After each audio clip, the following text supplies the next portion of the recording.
pemirsa, saya Pramita Andini hari ini akan menemani Anda selama 60 menit ke depan dalam program Gestur. Saya tentunya tidak hanya sendiri, ada Pak Ali Mokhtar Ngabalin di sini selaku tim ses dari pasangan nomor 1 ya Pak Prabowo Hatta. Prabowo Hatta, Indonesia Bangkit. Iya. Kemudian ada Pak Karim Suryadi merupakan pengamat komunikasi politik. Selamat malam Pak. Dan yang di paling ujung kiri ada Pak Acep Iwan Saidi yang merupakan pakar semiotika. Selamat malam juga Pak. Nah nanti sebelum kita berbincang rame-rame ini kita tidak ada salahnya ya Pak ya, ini menunjukkan kepada pemirsa potongan-potongan dari ketiga debat yang sudah sempat ditayangkan kemarin ya secara langsung. Dan pemirsa ini buat Anda yang mungkin melewatkan debat Capres dan Cawapres yang sudah tayang sejak 3 minggu yang lalu, ini kita sajikan kepada Anda resumenya, sedikit potongan-potongannya.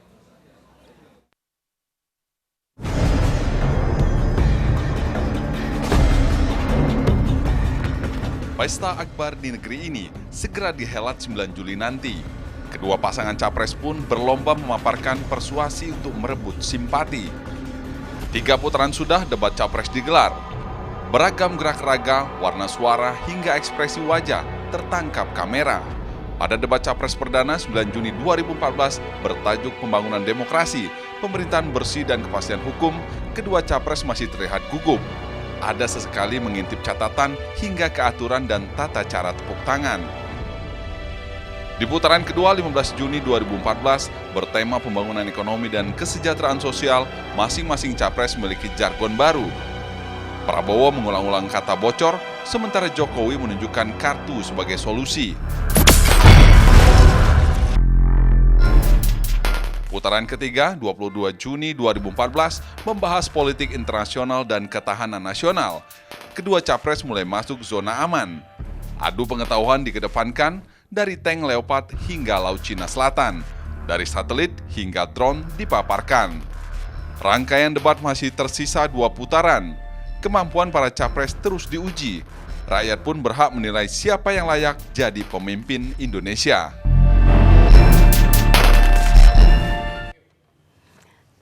Ya itu tadi pemirsa sedikit cuplikan dari debat Capres dan Cawapres yang sudah berlangsung.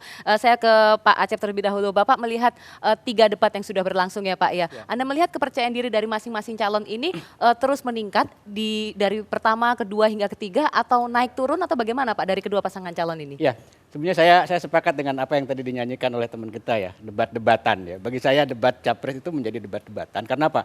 Kalau kita lihat di dalam kajian wacana ya, debat itu kan ada yang berdebat, ada topik yang diperdebatkan. Kemudian orang fokus pada perdebatan itu. Tetapi di dalam debat Capres itu ada hal lain, yaitu pemirsa di sana, itu kan masyarakat di sana. Debat menjadi tidak fokus karena keduanya kemudian menghitung masa di sana gitu loh. Ya. Sehingga tema yang diperdebatkan sering menjadi tidak fokus gitu loh. Karena semua ingin menunjukkan bahwa aku yang layak dipilih, maka kemudian aku berkompromi dengan masa di sana. Itu ya secara umum. Saya ingin kemudian tandai debat yang terakhir. Saya melihat misalnya saya ingin kritik dulu Pak Jokowi ya. Pak Jokowi pada debat terakhir menurut saya beliau memakai bahasa tim ya. Beliau memakai bahasa tim sehingga dikritik menggunakan kata saya terus itu mungkin Pak. Jadi yang saya maksud bahasa tim itu beliau memang konsepnya dipersiapkan oleh tim sehingga kemudian juga beliau membaca teks dan agak terbata-bata. Dan ada satu yang meloncat ketika beliau mengatakan di tengah-tengah berbicara tentang yang 4 hal itu tentang konsep ketahanan itu tiba-tiba saya mendukung kemerdekaan Palestina, itu agak meloncat. Menurut saya belum saatnya itu diucapkan itu di dalam struktur berbahasa. Nah, saya melihat ini adalah bahasa tim. Kemudian kalau saya kritik Pak Prabowo berbicara tentang bagaimana kemandirian rakyat dan seterusnya. Tetapi ketika dielaborasi beliau terjebak kepada Pak Prabowo menggunakan bahasa sendirinya, tetapi ketika apapun pertanyaan selalu kemudian berpusat kepada kebocoran itu. Bocor. Nah itu. Jadi ini saya melihat bahwa timnya kurang bekerja di sana gitu loh ya dalam konteks ini. Dan satu hal kemudian Pak Prabowo sering mengulang ya saya setuju gitu kan, selalu setuju dan seperti itu. Nah menurut saya ini adalah bahasa yang meraih masa di sana.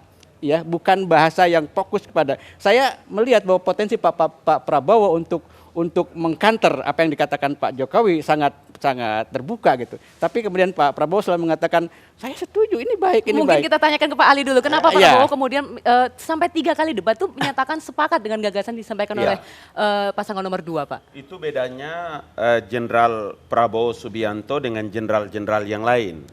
Ya. Jadi ada karakter yang memang kalau teman-teman dari luar melihat Prabowo itu masih melekat pada dirinya sebagai seorang jenderal yang keras, tegas dalam pengertian bengis ya. Tetapi kalau dekat sebetulnya coba Akang lihat ya. Pada waktu bicara tentang ekonomi kreatif, yang lagi duduk di sono itu anaknya sama mamanya. Mestinya kalau dia kepingin untuk mengambil publik, mengambil suara publik, kemudian memainkan suasana publik itu, dia bilang, gua nggak usah banyak cerita Pak siapa Joko Widodo, itu anak saya. Dia menjadi desainer yang sudah terkenal di dunia internasional. Tapi Prabowo tidak menggunakan itu. Yang kedua, dia sebetulnya bisa menggunakan kata-kata Pak Joko Widodo. Tidak usahlah kalau bicara tentang postur TNI, tidak usahlah bicara tentang alutsista, tidak usahlah bicara tank-tank segala macam itu. Tempat saya bertahun-tahun di sana. Tapi jadi kan itu udahlah. tema debat, Pak, iya, masalahnya. Maksud saya, ada poin yang memang benar yang dikemukakan oleh Joko Widodo, dan itu sama dengan pandangan Prabowo Subianto.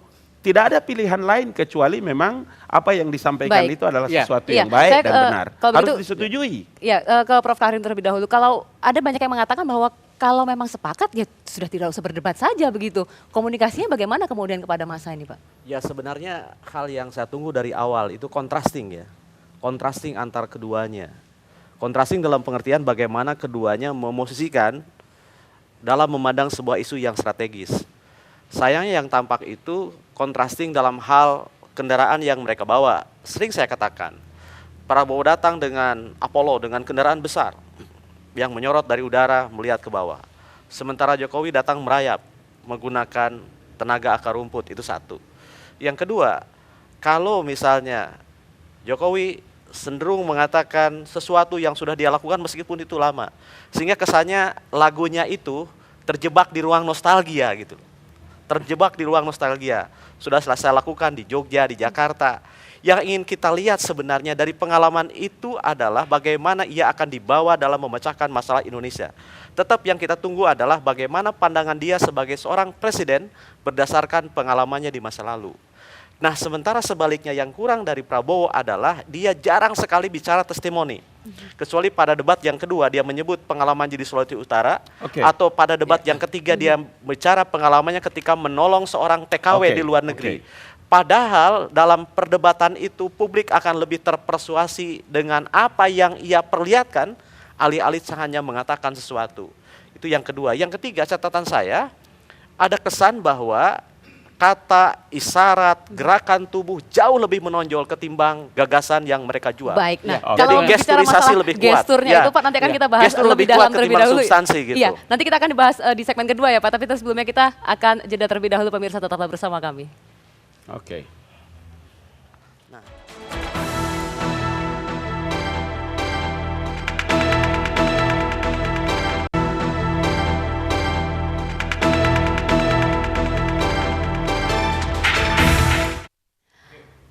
Ya pemirsa, pada debat Capres putaran kedua ada 2 hal yang menjadi sorotan bagi para pemirsa dan juga pemilih tentunya di Indonesia ini.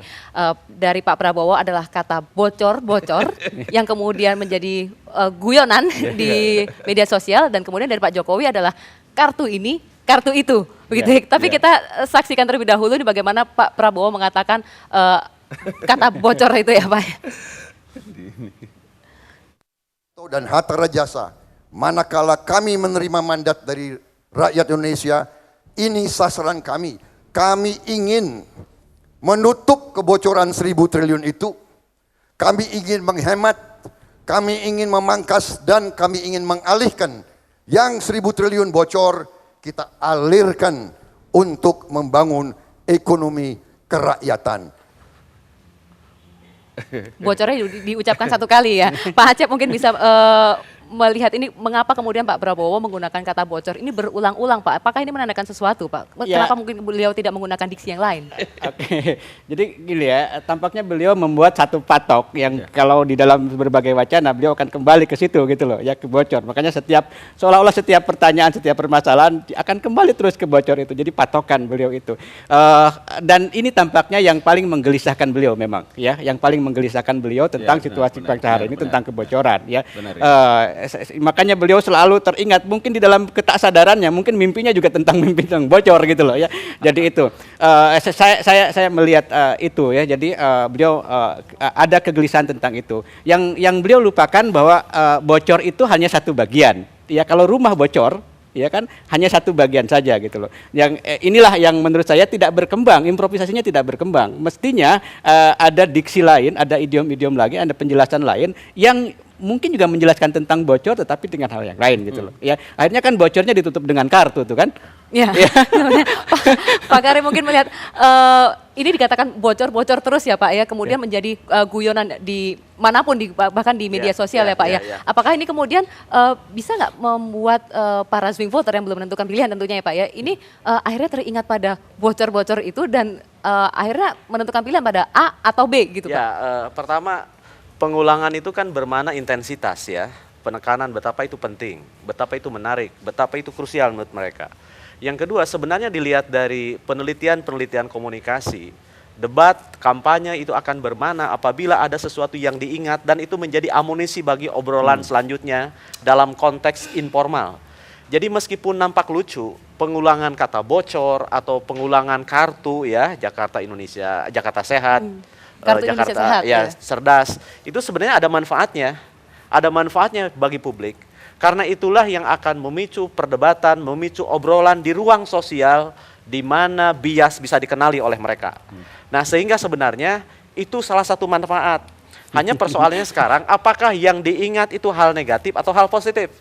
Sebab tidak melulu tujuannya kan bukan sekedar ingin diingat, tetapi bagaimana ingatan publik, bagaimana publik merekam sesuatu yang dibicarakan itu adalah hal positif. Kalau menurut Anda lebih kemana ini Pak? Nah sekarang belum terlihat arahnya kemana. Mengapa? Sebab kalau kita buka jejaring sosial itu kan semuanya berguyon saja, berguyon saja. Hanya yang jelas, yang satu itu memandang sangat kasuistik, yang satu memandang sangat kasuistik, karena sudah dipraktekkan di Jakarta. Yang satu bocor itu kan konteksnya sangat besar. Belum lagi dipertanyakan apa betul bocornya sebesar itu. Kalau bocor sebesar itu ambrol dong, bukan bocor namanya. Nah, jadi menurut saya ada blessing in disguise. Terlepas dari lulusan yang muncul, tapi ada sesuatu yang diingat.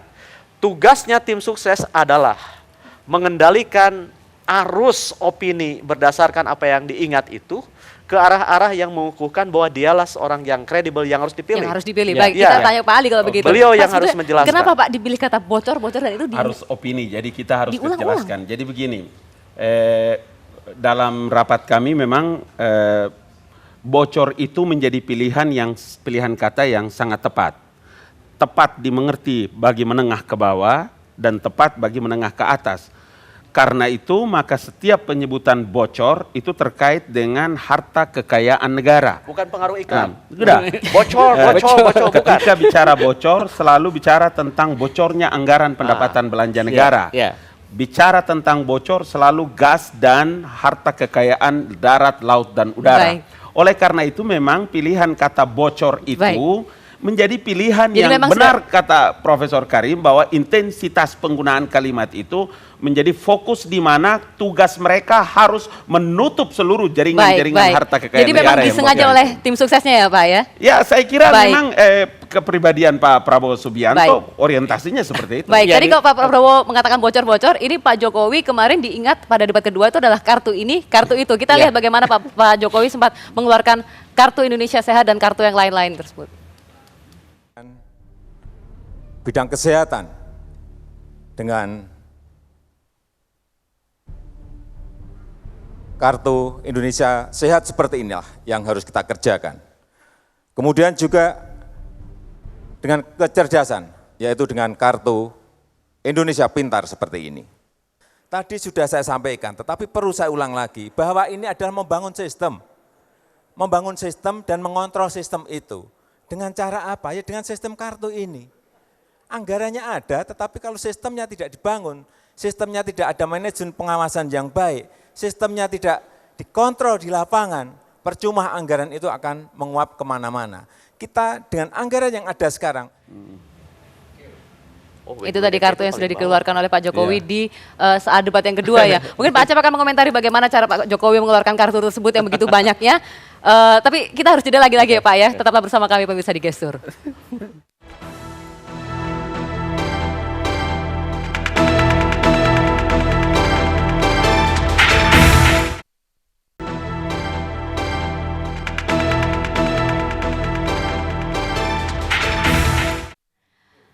Anda masih menyaksikan program Gestur pemirsa.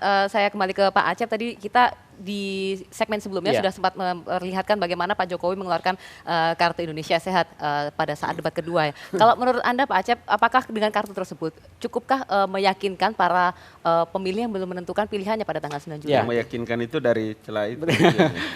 Bagi Pak Jokowi, kartu itu sangat bersejarah.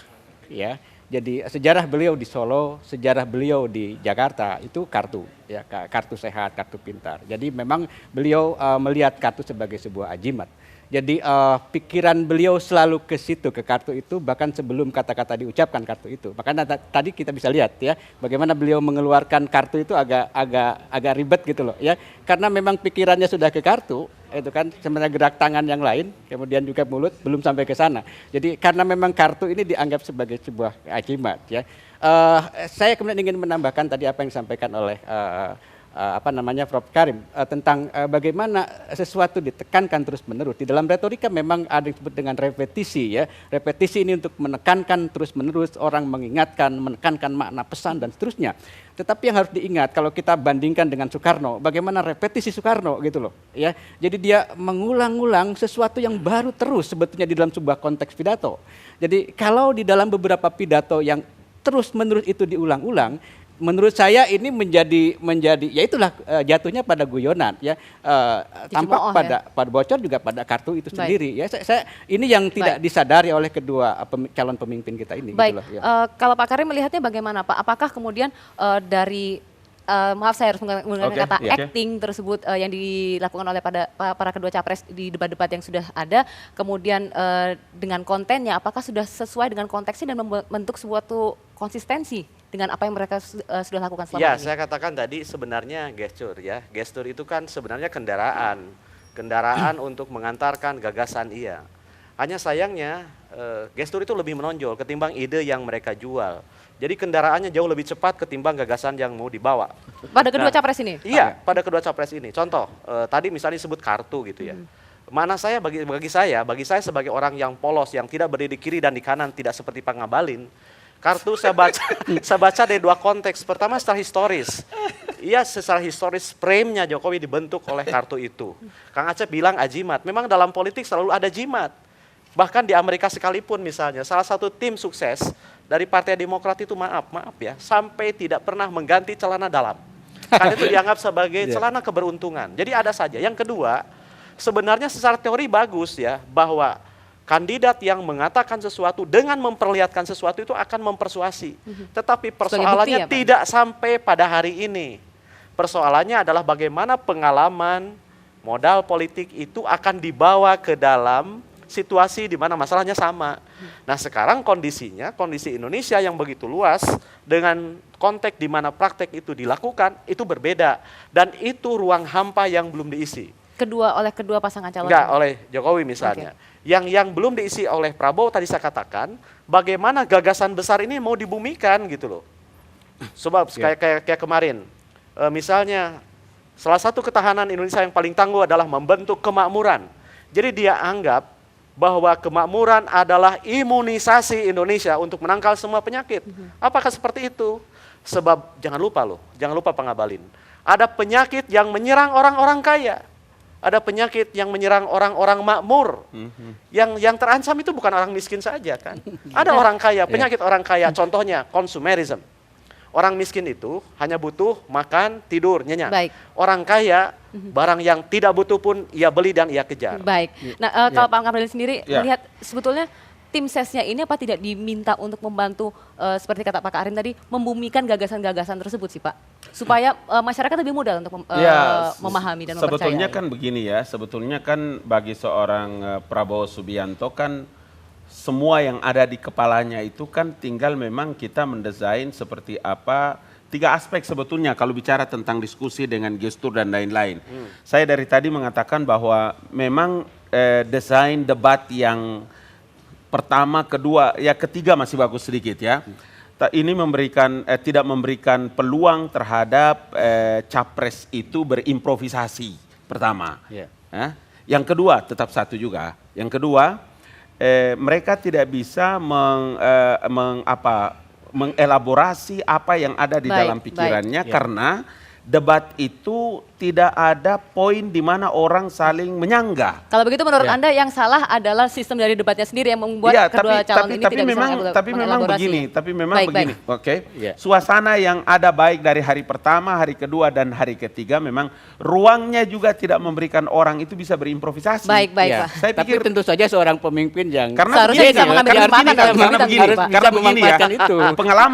Pengalaman kami bersama-sama dengan Pak Prabowo ketika kita bicara akan persiapan berdebat, kita berdiskusi, kita berdebat, itu cair luar biasa.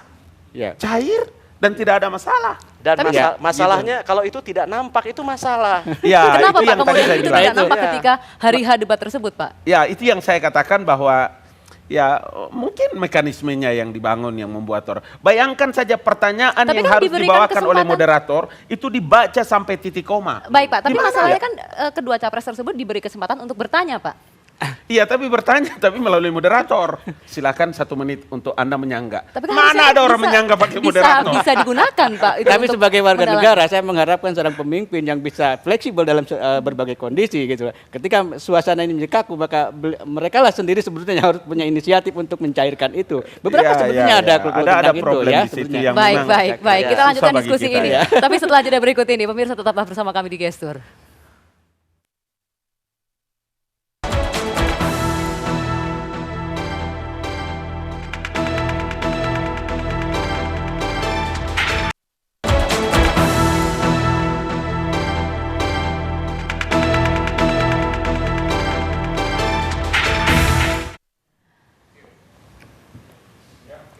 Ya pemirsa, sebelum melanjutkan diskusi ini, saya akan mengajak Anda terlebih dahulu untuk melihat bagaimana situasi yang terjadi di ruang tunggu sebelum debat Capres putaran ketiga. Bagaimana saat itu Prabowo bertemu dengan Jokowi dan akan kita sajikan kepada Anda.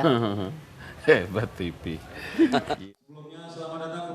Mati gitu, bayangkan. Ya, dalam kesempatan tersebut, ini kita lihat Prabowo Subianto sudah memasuki ruangan VIP yang merupakan ruang transit sebelum kedua capres tersebut akan berdebat. Menemui beberapa orang dan tadi juga sudah tampak ketua dari KPU, Husni Kamil Malik.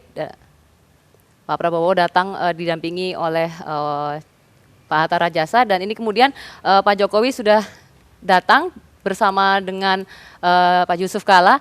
Berbeda dengan debat yang pertama dan kedua, di mana mereka pasangan nomor 2 ini menggunakan jas.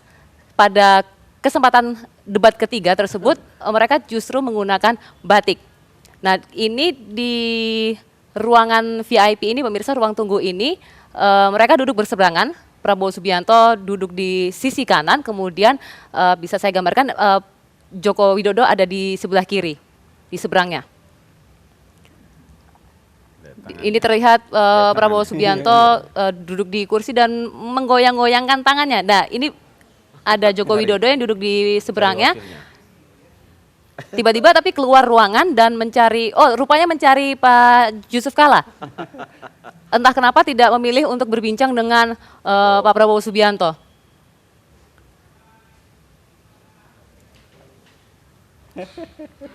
Mereka malah terlibat perbincangan bertiga. Tapi akhirnya Pak Joko Widodo pun memilih untuk kembali ke dalam ruangan tersebut. Kalau Pak Karim melihat ini mereka duduk berseberangan tapi nampaknya tidak ada komunikasi panjang yang terjadi Pak dalam kesempatan tersebut sebelum mereka berdebat begitu. Menurut Anda kenapa Pak Jokowi meninggalkan ruangan tersebut dan memilih untuk berbicara dengan saya berempati dengan apa yang mereka rasakan ya. Bohong kalau ada orang yang mengatakan tidak ada kegugupan. Ya, mereka ya, pasti gugup. Itu tergambar jelas Pak menurut Anda? Nervous, nervous dia. Tergambar jelas. Bahkan di perdebatan di calon presiden negara-negara lain juga akan muncul seperti itu. Saya bandingkan beberapa perdebatan, misalnya yang paling menarik kan Amerika gitu ya. Banyak penasehat mengatakan, Mr. Presiden, Anda tampillah tenang. Lalu sang presiden mengatakan Anda bohong, mengatakan suatu tenang pada saya. Siapapun orangnya yang naik pada podium pasti akan dilanda kegugupan. Kalau menurut Pertanyaannya adalah bagaimana sang presiden itu mengelola itu. Supaya tidak terlihat gugup ya, Pak? Sebab situasi itu akan muncul berulang-ulang, apalagi Baik. kalau ia terpilih sebagai presiden. Nah kalau menurut Anda dalam kesempatan tersebut siapa yang terlihat lebih gugup Pak? Ya dalam konteks yang berbeda derajatnya mirip ya, hanya ekspresinya yang beda. Yang justru yang dibutuhkan itu adalah bagaimana cara mereka memperlihatkan kemampuannya mengolah pikiran di bawah tekanan. Baik. Sebab banyak sekali persoalan yang harus pecahkan dengan segera dan Ya. akurat. Kalau Pak Acep melihatnya ini Pak Joko Widodo sedang tadi melihat ke belakang dan ternyata memilih untuk menjumpai Pak JK dan Pak Hatta, sedangkan Pak Prabowo tadi terlihat duduk walaupun bersandar menggerak-gerakkan tangannya ya. Capres Menurut Pak loh Acep itu, capres ini loh itu. apakah lambang dari nervousnya itu seperti pendapat Pak Karim? Saya pikir ini mekanisme mereka untuk menyalurkan kegugupan itu, ya. Jadi Pak Jokowi dengan cara keluar, Pak Prabowo dengan duduk tetapi menggerak-gerakkan tangan, gitu kan. Ini satu gerakan untuk menyalurkan kegelisahan itu. Tapi tadi dikatakan tidak ada komunikasi antara kedua. Menurut saya ada komunikasi, tetapi komunikasinya di dalam ini, ya. Non-verbal ya? Iya, itu saingan saya loh, gitu loh. Saya akan bertempur dengan di panggung itu. Jadi akan semakin tegang kan, kedua-dua orang ini akan semakin tegang. Jadi mereka kemudian mempunyai cara-cara tersendiri ya, baik sadar ataupun tidak sadar untuk menyalurkan kegelisahan itu. Satu lagi ya yang ingin saya sampaikan, ketika gestur kedua ini, ketika yang satu bicara, kita lihat yang lain, ya yang satunya lagi. Saya melihat Pak Prabowo sedang sering begini gitu loh, ya. Terus kemudian ketika Pak Prabowo artinya, bicara, Pak, menurut Anda melihat ke nah kanan itu ke kiri itu? artinya ada yang lain yang dipikirkan selain yang dibicarakan. Ketika Pak Prabowo bicara, Pak Jokowi ketawa, gitu, senyum gitu loh ya. Apa arti ketawanya menurut Sama, Anda? menurut saya sama. Jadi Bukan menertawakan meremehkan kan Pak? Enggak, jadi sebetulnya dia sedang memasang citra bagaimana di depan layar itu ya. Itu pilihan-pilihan Baik. dan akibatnya apa? Akibatnya dialog menjadi tidak fokus. Kita lihat ketika saling mengklarifikasi, yang sering muncul adalah pertanyaan-pertanyaan baru. Artinya memang tidak memperhatikan. Jadi apa yang bukan dibicarakan lawan. mengelaborasi dari pernyataan yang sudah dikeluarkan, tapi Betul. malah mengeluarkan pertanyaan Betul. baru. Baik. Saya belum selesai ya. Saya ingin katakan bahwa kenapa ini terjadi. Tadi dikatakan oleh ini bahwa sebelum masuk ke arena pertempuran debat itu, mereka sudah menafsir publik, ya. Menafsir publik dan kemudian bagaimana saya hadir di atas panggung itu supaya publik suka sama saya. Itu yang saya katakan di awal. Dengan demikian maka tidak fokus gitu loh. Maka menjadi aneh seorang Prabowo yang seorang perwira itu menjadi kedodoran ketika berbicara tentang ketahanan nasional kecuali di awal. Ketika dielaborasi terjebak pada pertahanan nasional dan dua-duanya. Baik, ini mungkin kita bisa tanya Iya, Cynthia. iya. Bagaimana Sebenarnya persiapannya? gini, ada masalah Pak Ngabalin. Seandainya salah satu di antara dua itu kan menjadi presiden nanti. Kalau hal-hal itu muncul, misalnya ketika berhadapan dengan presiden negara lain, itu muncul kegugupan seperti itu akan dibawa kemana wajah kita Indonesia ini gitu. Iya, iya. Apalagi Baik. kalau dalam pertemuan misalnya menghilang tiba-tiba, apa karena tidak bisa bahasa atau bagaimana? Ya, gitu. saya Baik, mengharapkan kalau orang yang bicara saya nulis serius gitu loh, ya kan? Fokus ya Pak ya. Iya dong. Baik, Pak Sudah Ngabalin, hafal gitu. bagaimana Pak Gimana, prosesnya Pak? ini sebetulnya persiapan di balik memang, debat itu? Memang paling tidak kan begini, setiap orang yang ketika apalagi capres yang siap-siap untuk berdebat, dia sadar bahwa ada sekian 200 juta sekian orang yang akan memandang, Iya. menyaksikan televisi itu. Kemudian saya kalau mau bilang bahwa kalau seperti Prabowo kan, Bapak kan tahu bertahun-tahun kan ini jenderal lapangan. Jenderal perang, jenderal tidak di belakang meja dengan lumpur, dentuman senjata di medan perang dan segala Nah, operasi. Justru dengan pengalaman Iya. tersebut, kenapa Pak? Iya, karena Malah itu terlihat tidak ketika fokus? memang sampai hari ini ditakdirkan Allah menjadi calon presiden dengan segala macam sistem nilai yang diatur. Dia tampil pun diatur oleh tim sukses, materinya dan lain-lain. Tim suksesnya mengatur supaya Pak Prabowo terlihat seperti itu. Ya, enggak, paling tidak begini, paling tidak saya pikir memang kalau kita bicara tentang gestur ya sudah inilah yang kita saksikan seperti apa gaya seorang calon presiden. Karena itu memang saya harus mengatakan bahwa Mungkin juga kalau kami bertiga seperti hari ini juga seperti sekarang kita sadar bahwa disaksikan oleh segala macam. Baik. Saya Jaim setuju. itu ada pasti. Setuju Pak. Baik, saya. baik, baik, baik.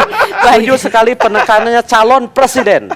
Mereka berdua adalah calon presiden. Betul. Harus tampil sebagai calon presiden, bukan Iya, calon benar, yang lain. benar. All out kan Pak, dan Iya, fokus begitu. harus jadi doktrin. Baik. Yang saya cari adalah jabatan presiden. Maka Baik. tampilkanlah opus homo. Apa yang baru dari dia? Itu mesti. Ya pemirsa, kita harus jeda Iya. terlebih dahulu. Sayang sekali sebetulnya kita sudah mencoba untuk mengundang tim ses dari Jokowi dan JK. Kita mencoba mengundang untuk mengundang Pak Arya Bima, namun hingga saat ini yang bersangkutan belum datang. Kita jeda sejenak pemirsa, sesaat lagi Gestur akan kembali.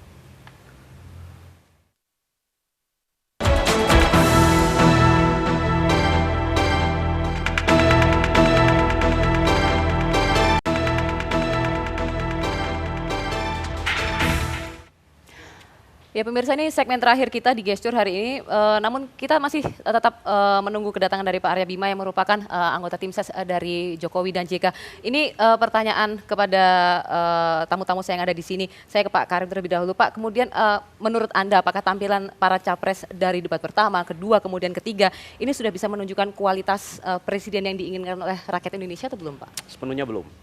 Tegas Sepenuhnya begitu, Pak? belum. ya. Kenapa Pak? Sepenuhnya belum. Tadi saya katakan dari segmen terakhir saja. Seandainya dia sebagai presiden berhadapan dengan presiden negara lain dengan sikap tubuh seperti itu, mau dibawa kemana martabat kita yang 250 juta itu?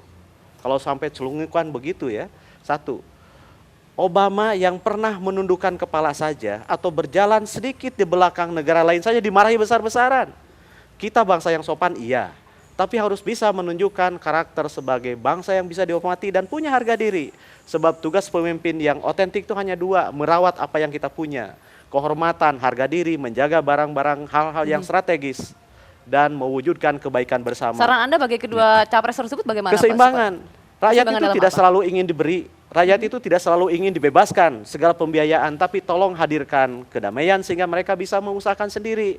Jadi rawatlah kehormatan, harga diri bangsa, kehormatan, martabat rakyat Indonesia, dan beri mereka ruang. Nah, bagaimana kedua capres tersebut bisa menyampaikan dalam debat yang masih ada dua Contoh putaran misalnya lagi? begini. Satu putaran ya Pak? Dalam Karena satu besok krisis, Wapres ya? dalam suasana krisis saja tidak boleh ada sesuatu yang dihilangkan kalau itu strategis.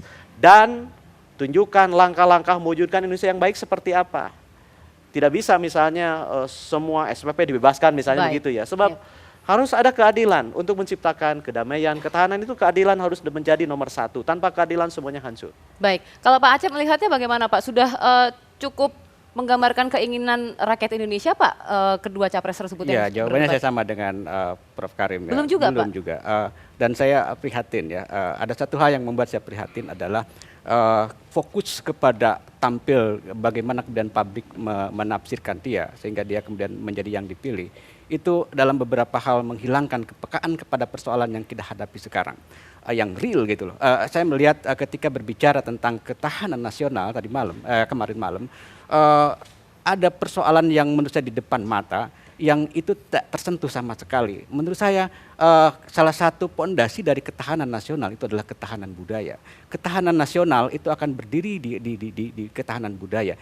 Pada konteks membicarakan ketahanan budaya, kita sebenarnya harus sadar bahwa masyarakat kita hari ini sudah kehilangan karakter, ya. Kehilangan karakter ini menyebabkan kita rapuh sebetulnya. Sekarang saya kira kita juga harus mengkritik diri sendiri, ya. Ketika misalnya kita lihat realitas pilpres hari ini, ya, bagaimana di grassroots, ya, bagaimana pertentangan itu dan bagaimana kemudian media yang memproduksi terus-menerus makna menciptakan kebingungan-kebingungan. Karena ini kritik menurut saya buat teman-teman media juga, bagaimana ketika media telah memihak maka informasi itu mati menurut saya. Jadi komunikasi itu mati, ya, makna itu mati. Karena kalau saya pengen menang yang ini, saya tonton yang ini. Lalu mana yang benar gitu loh. Jadi ini menurut saya ini satu yang harus kita pikirkan. Kita yang memproduksi makna, memproduksi pesan mungkin tidak pernah memikirkan. Ya, karena itu kepercayaan bukan masalah kebenaran ya Pak, tapi masalah berapa versi yang Anda dengar begitu ya Pak. Baik, saya kira begitu, gitu. Pak Ngabalin, ini dua pakar ini sudah menyatakan bahwa capres-capres yang berdebat ternyata belum bisa menggambarkan keinginan rakyat Indonesia Pak. Anda sebagai tim ses bagaimana Pak? Saya kira itu wajar dan sah-sah saja, tetapi mulai dari hasil debat pertama, kedua, dan ketiga, dukungan yang mengalir kepada Prabowo Hatta terus terang saya harus bilang bahwa teman-teman dari Sabang, kawan-kawan di Merauke, di Papua, kemudian di Buton, di Wanci, di Tual, di Kei, di mana-mana semua memberikan dukungan yang luar biasa. Dan itu sekarang kami lagi susun semua baik dari SMS, email, dan lain-lain. Oleh karena itu, saya harus mengatakan bahwa mulai dari debat pertama, kedua, dan ketiga, rakyat sudah punya pilihan. Kalau ingin bangkit sebuah kebangkitan Indonesia yang lebih baik, kemudian Indonesia yang lebih bermartabat dan mandiri, mereka selalu mengatakan kami memilih Prabowo Hatta Rajasa. Dan itu hal yang normal dan tadi kalau ada Baik. pesan saya adalah Singkat saja mungkin, jadilah pemimpin yang ikhlas. Saya Baik. mengharapkan itu pada 2 kali debat. Oke. Baik, terima kasih Pak Acep, Pak Ya, Karim, dan juga Pak Ngabalin. Dan pemirsa, ini adalah akhir dari perjumpaan kita di Gestur hari ini. Saya Pramita Andini undur diri, terima kasih atas kebersamaan Anda. Sampai jumpa.